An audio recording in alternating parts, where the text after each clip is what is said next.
There's a man by the name of Captain William Swenson who recently was awarded the Congressional Medal of Honor for his actions on September 8th, 2009.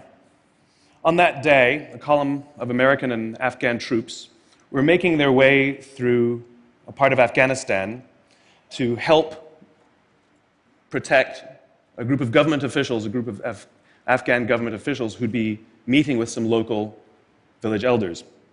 The column came under ambush and was surrounded on three sides. And amongst many other things, Captain Swenson was recognized for running into live fire to rescue the wounded and pull out the dead. One of the people he rescued was a sergeant, and he and a comrade were making their way to a medevac helicopter. And what was remarkable about this day is, by sheer coincidence, one of the medevac medics happened to have a GoPro camera on his helmet and captured the whole scene on camera. It shows Captain Swenson and his comrade bringing this wounded soldier who'd received a gunshot to the neck. They put him in the helicopter, and then you see Captain Swenson bend over and give him a kiss before he turns around to rescue more. I saw this, and I thought to myself, where do people like that come from? What is that? That is some deep, deep emotion when you would want to do that. There's a love there. And I want to know, why is it that I don't have people that I work with like that? You know, in the military, they give medals to people who are willing to sacrifice themselves so that others may gain. In business, we give bonuses to people who are willing to sacrifice others so that we may gain. We have it back, right? So I asked myself, where do people like this come from? And my initial conclusion was that they're just better people. That's why they're attracted to the military. These better people are attracted to this concept of service. But that's completely wrong. What I learned is that it's the environment. And if you get the environment right, every single one of us has the capacity to do these remarkable things, and more importantly, others have that capacity too. I've had the great honor of getting to meet some of these who we would call heroes, who've put themselves and put their lives at risk to save others. And I asked them, why would you do it? Why did you do it? And they all say the same thing, because they would have done it for me. It's this deep sense of trust and cooperation. So trust and cooperation are really important here. The problem with concepts of trust and cooperation is that they are feelings. They're not instructions. I can't simply say to you, trust me, and you will. I can't simply instruct two people to cooperate, and they will. It's not how it works. It's a feeling. So where does that feeling come from? If you go back 50,000 years to the Paleolithic era, to the early days of Homo sapien, what we find is that the world was filled with danger. All of these forces working very, very hard to kill us. Nothing personal. Whether it was the weather, lack of resources, maybe a saber-toothed tiger, all of these things working to reduce our lifespan. And so we evolved into social animals, where we lived together and worked together in what I call a circle of safety, inside the tribe, where we felt like we belong. And when we felt safe amongst our own, the natural reaction was trust and cooperation. There are inherent benefits to this. It means I can fall asleep at night and trust that someone from within my tribe will watch for danger. If we don't trust each other, if I don't trust you, that means you won't watch for danger. Bad system of survival. The modern day is exactly the same thing. The world is filled with danger, things that are trying to frustrate our lives or reduce our success, reduce our opportunity for success. It could be the ups and downs of an economy, the uncertainty of the stock market. It could be a new technology that renders your business model obsolete overnight. Or it could be your competition that is sometimes trying to kill you. It's sometimes trying to put you out of business, but at the very minimum is working hard to frustrate your growth and steal your business from you. We have no control over these forces. These are a constant, and they're not going away. The only variable are the conditions inside the organization. And that's where leadership matters, because it's the leader that sets the tone. When a leader makes the choice to put the safety and lives of the people inside the organization first, to sacrifice their comforts and sacrifice the tangible results so that the people remain and feel safe and feel like they belong, remarkable things happen. I was flying on a trip, and I was witness to an incident where a passenger attempted to board before their number was called. And I watched the gate agent treat this man like he had broken the law, like a criminal. He was yelled at for attempting to board one group too soon. So I said something. I said, why do you have to treat us like cattle? Why can't you treat us like human beings? And this is exactly what she said to me.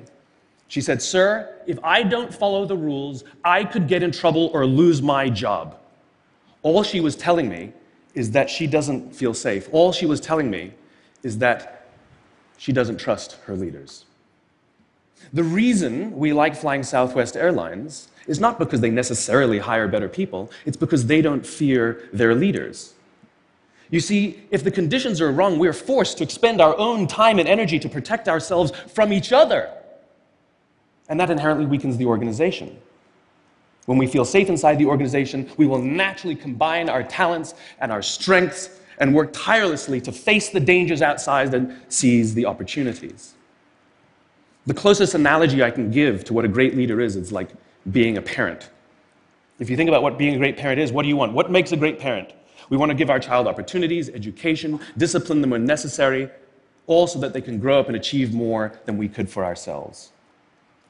Great leaders want exactly the same thing. They want to provide their people opportunity, education, discipline when necessary, build their self-confidence, give them the opportunity to try and fail, all so that they could achieve more than we could ever imagine for ourselves. Charlie Kim, who's the CEO of a company called NextJump in New York City, a tech company, he makes the point that if you had hard times in your family, would you ever consider laying off one of your children? We would never do it. Then why do we consider laying off people inside our organization? Charlie implemented a policy of lifetime employment. If you get a job at NextJump, you cannot get fired for performance issues. In fact, if you have issues, they will coach you and they will give you support, just like we would with one of our children who happens to come home with a C from school. It's the complete opposite. This is the reason so many people have such a visceral hatred, sort of anger at some of these banking CEOs with their disproportionate salaries and bonus structures. It's not the numbers. It's that they have violated the very definition of leadership. They have violated this deep-seated social contract. We know that they allowed their people to be sacrificed so that they could protect their own interests. Or worse, they sacrificed their people to protect their own interests. This is what so offends us, not the numbers. Would anybody be offended if we gave a $150 million bonus to Gandhi? How about a $250 million bonus to Mother Teresa? Do we have an issue with that? None at all. None at all. Great leaders would never sacrifice the people to save the numbers. They would sooner sacrifice the numbers to save the people. Bob Chapman, who runs a large manufacturing company in the Midwest called Barry Waymiller, in 2008, he was hit very hard by the recession, and they lost 30% of their orders overnight. Now, in a large manufacturing company, this is a big deal, and they could no longer afford their labor pool. They needed to save $10 million. So, like so many companies today, the board got together and discussed layoffs. And Bob refused. You see, Bob doesn't believe in head counts. Bob believes in heart counts. And it's much more difficult to simply reduce the heart count. And so they came up with a furlough program. Every employee, from secretary to CEO, was required to take 4 weeks of unpaid vacation. They could take it any time they wanted, and they did not have to take it consecutively. But it was how Bob announced the program that mattered so much. He said, "It's better that we should all suffer a little than any of us should have to suffer a lot." And morale went up. They saved $20 million.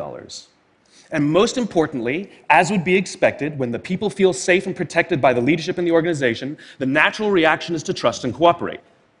And quite spontaneously, nobody expected, people started trading with each other. Those who could afford it more would trade with those who could afford it less. People would take 5 weeks so that somebody else only had to take 3. Leadership is a choice. It is not a rank. I know many people at the senior-most levels of organizations who are absolutely not leaders. They are authorities, and we do what they say because they have authority over us, but we would not follow them. And I know many people who are at the bottoms of organizations who have no authority, and they are absolutely leaders. And this is because they have chosen to look after the person to the left of them, and they have chosen to look after the person to the right of them. This is what a leader is. I heard a story of some Marines who were out in theater, and as is the Marine custom, the officer ate last, and he let his men eat first. And when they were done, there was no food left for him. And when they went back out in the field, his men brought him some of their food so that he may eat. Because that's what happens. We call them leaders because they go first.